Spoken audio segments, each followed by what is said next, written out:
አትፍሩ። ከሚያስፈራችሁ ይልቅ ከናንተ ጋር ያለው እግዚአብሔር ይበልጣል። ለወንጌል ጉዞና ለጸሎት ለአገልግሎታችሁ መታከቻ የሚሆኑ ከፊት ለፊታችሁ ያለው ኬላና ግርግዳን እግዚአብሔር አፍርሶ ያሻግራችሁ። ተስፋ የሚያስቆርጥና ግራ የሚያጋባ ነገር የመጣው በፊት በአባቶቻችንም ዘመን በነቢያትም ዘመን የነበረ ስለሆነ ዛሬ በእናንተ የሚጀምር አይደለም። ዛሬ በሚያጋጥማችሁ ነገር ሁሉ ከፊት ለፊት ቆማችሁ ከመጋፈጥ ወደኋላ እንዳትበሉ። አባቶቻችን አሸንፈው መጥተዋል። ሐዋርያት ነቢያት አሸንፈው መጥተዋል። ሐዋርያትም አሸንፈው መጥተዋል። ወንጌል ያለ ግፊት አንድም ዘመን የሰራበት ዘመን የለም። ወንጌል በግፊት መካከል እየሰፋ ይቀጥላል።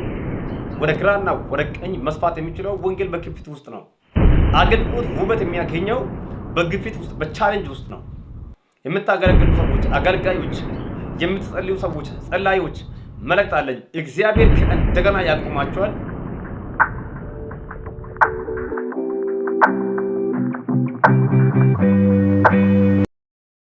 ሻሎም በመላው ዓለም ላይ የምትገኙ ኢትዮጵያውያንና ከኢትዮጵያ ውጪ በተለያየ ዓለም ላይ የምትገኙ ቅዱሳን በሙሉ የእናንተ ወንድም ፕሮፌት መናኝ ከክራይስት ሮክ ኢንተርናሽናል ቤተክርስቲያን ዛሬ ሰበር መረጃ ይዤላችሁ መጥቻለሁ።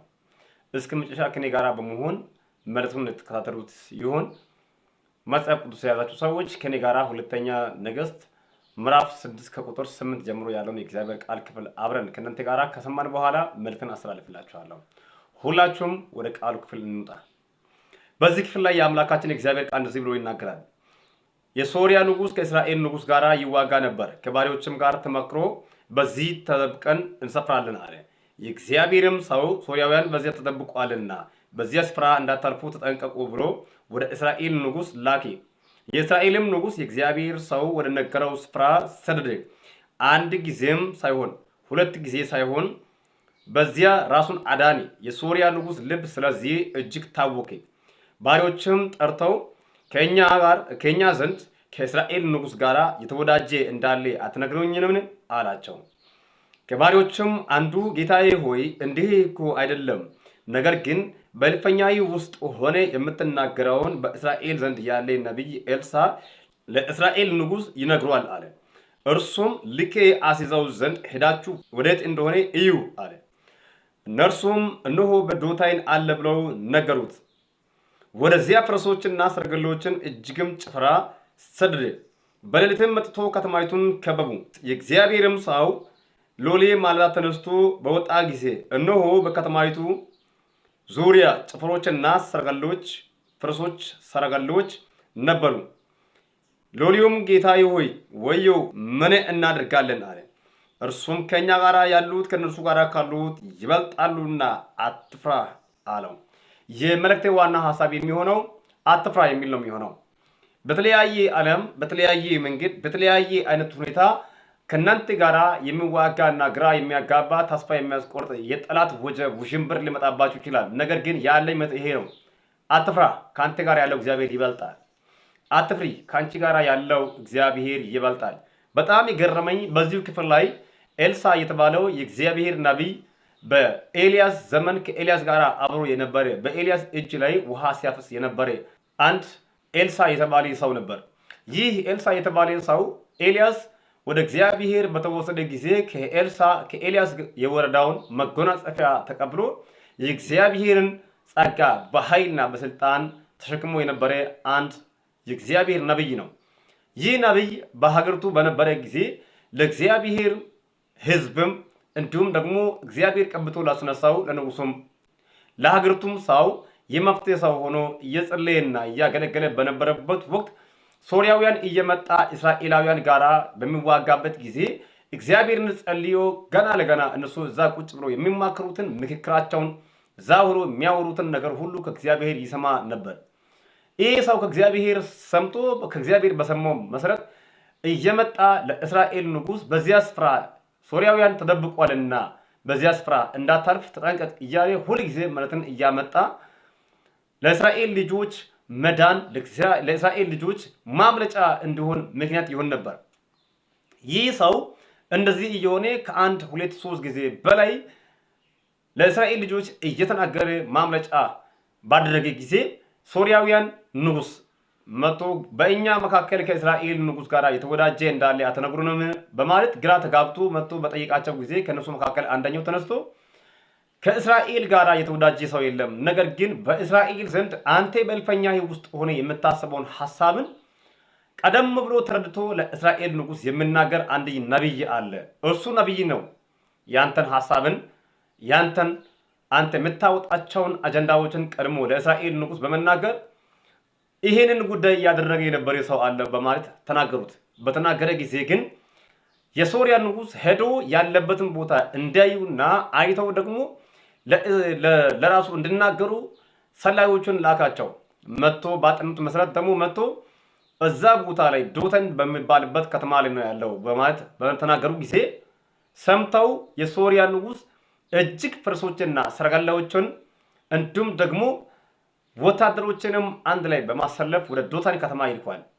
በዶታን ከተማ ኤልሳ የተባለ ሰው ወይም ኤልሳ የተባለ የእግዚአብሔር ነብይ ቁጭ ብሎ እግዚአብሔርን እየጸለየ በነበረበት ቦታ ላይ ከእሱ ጋር አብሮ የሚኖር ጊያስ የሚባል አገልጋይ ነበር። ጊያስ ከንጋታው ማልዳ ተነስቶ ወደ ከተማይቱ ከቤት ወጣ ሲል ከተማይቱ ላይ ሰፍሮ የነበረውን ሰረገላዎችን ፈረሶችን እና ወታደሮችን አይቶ ፈራ፣ ደነገጠ። መጥቶ ወዮ ወዮ ልንጠፋ ነው፣ መጥፊያችን ነው፣ ከባድ ነገር ገጥሞናል፣ መጥቶ ከተማይቱን ወታደር ከቧል፣ ከዚህ በኋላ ማምለጥ አስቸጋሪ ነው በማለት ግራ በሚያጋባና ተስፋ በሚያስቆርጥ ንግግር መጥቶ ለኤልሳ ሲናገር ኤልሳ እንደዚህ አለ፣ አትፍራ፣ ከነርሱ ጋር ካሉት ይልቁንስ ከኛ ጋር ያሉት ይበልጣሉና አትፍራ አላቸው። በዚህ አጋጣሚ አንድ መልእክት አለኝ። ማንኛውም የሚያስፈራ ይኑር፣ ማንኛውም ግራ የሚያጋባ ምዕራፍ ካለ እግዚአብሔር ከእናንተ ጋር ያለው ይበልጣል። ከሚያስፈራችሁ ይልቁንስ ከእናንተ ጋር ያለው እግዚአብሔር ይበልጣል። አገልጋዮች አንድ መልእክት አለኝ። እየጸለያችሁ እያገለገላችሁ በእግዚአብሔር ፊት የተንበረከካችሁ የእግዚአብሔርን ቃል እያስተምራችሁ እየሰበካችሁ ባላችሁበት በተለያየ አይነት መንገድ እየመጣ ጠላት ቻሌንጅ ሊያደርግባችሁ ቢፈልጋችሁ አትፍሩ። ከእናንተ ጋር ያለውና ቀብቶ ያስነሳችሁ እግዚአብሔር ከነርሱ ጋር ካለው ይበልጣል። አትፍራ፣ አትፍሪ። ከእንደገና በክብር ትቆማላችሁ፣ ከእንደገና በኃይል ትጓዛላችሁ፣ ከእንደገና በስልጣን ትራመዳላችሁ። ለወንጌል ጉዞና ለጸሎት ለአገልግሎታችሁ መታከቻ የሚሆኑ ከፊት ለፊታችሁ ያለው ኬላና ግርግዳን እግዚአብሔር አፍርሶ ያሻግራችኋል። አትፍሩ። ከሚያስፈራችሁ ይልቅ ከእናንተ ጋር ያለው እግዚአብሔር ይበልጣል። ከሚያስደነግጣችሁ ይልቅ ከእናንተ ጋር ያለው እግዚአብሔር ይበልጣል። በመፍራት ግራ በመጋባትና ተስፋ በመቁረጥ ስሜት ውስጥ ሆናችሁ ከዚህ በኋላ መቀጠል እንኳን የማይመስላችሁ ሰዎች ካላችሁ አንድ መልእክት አለኝ። ቀብቶ ያስነሳ እግዚአብሔር ያስጀመረ ያስቀጥልሃል። ቀጥል ብሎ ያቆመ እግዚአብሔር አምላክ ወደፊት እንድትራመድ ያደርግሃል። በዚህ አጋጣሚ በእናንተ የጀመረው እግዚአብሔር በእናንተ ይጨርሳል። በኃይል ከእንደና ትታጠቃላችሁ፣ በስልጣን ከእንደና ትራመዳላችሁ። ከሚያስፈራችሁ ይልቁንስ ከእናንተ ጋር ያለው እግዚአብሔር ይበልጣል። አትደክሙ፣ ተስፋ እንዳትቆርጡ፣ ግራ እንዳትጋቡ። ዛሬ በእናንተ ዘመን አይደለም ስደት የመጣው። ዛሬ በእናንተ ዘመን አይደለም ትችት የመጣው። ዛሬ በእናንተ ዘመን አይደለም ግፊያ የመጣው። ዛሬ በአንተ ዘመን አይደለም ተስፋ የሚያስቆርጥና ግራ የሚያጋባ ነገር የመጣው። በፊት በአባቶቻችንም ዘመን በነቢያትም ዘመን የነበረ ስለሆነ ዛሬ በእናንተ የሚጀመር አይደለም። ዛሬ በሚያጋጥማችሁ ነገር ሁሉ ከፊት ለፊት ቆማችሁ ከመጋፈጥ ወደኋላ እንዳትበሉ። አባቶቻችን አሸንፈው መጥተዋል። ሐዋርያት ነቢያት አሸንፈው መጥተዋል። ሐዋርያትም አሸንፈው መጥተዋል። ወንጌል ያለ ግፊት አንድም ዘመን የሰራበት ዘመን የለም። ወንጌል በግፊት መካከል እየሰፋ ይቀጥላል።